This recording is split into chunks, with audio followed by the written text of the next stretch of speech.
Hi, my name's Anne-Marie and I'm an artist and folklorist, and I'm also the author of the Country Wisdom and Folklore Diary.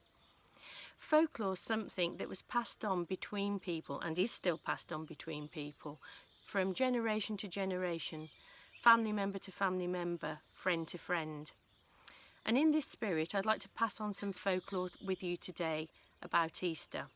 So I'm going to jump right in and we're going to think about the Easter Bunny, or maybe I should say the Easter Hare. Now, where I live, we're very lucky. We're surrounded by fields, and in those fields we have hares and we also have curlews. The hare, when she has her babies, she creates a form which is basically a scrape in the land, a little indent where she has her baby leverets. Now, the curlew is a ground-laying bird and will use those forms or any other indent to lay its eggs. So with that little bit of background information, I'm now going to go back to the story. So, one Easter Sunday, I think it was probably in a field near to us, a farmer went walking in his field. And as he was walking, he startled a hare, who immediately jumped up and ran away. He continued walking, and when he got to where he thought he'd seen the hare, what did he find? Well, a clutch of eggs. He was astounded. A hare laying eggs? It must be some miracle because of it being Easter Sunday. He ran back to his wife and told her the miracle of the hare that lays eggs. Of course, she told everybody in the village, and that was passed from village to village. And before we knew it, we had the association of the hare and the egg, or should I say, the Easter Bunny and the Easter egg.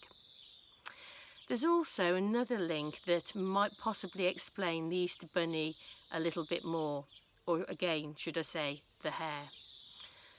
The Anglo-Saxon goddess, Ustra or Eastra, the goddess of the East, the goddess of spring, probably gave her name to the season that we now call Easter. And she was very often depicted as the body of a woman with the head of a hare. So once again, we have a link between the hare with spring and I think probably the explanation of the Easter Bunny or the Easter Hare. Now, another little bit of folklore I can tell you is something that you can join in with at Easter.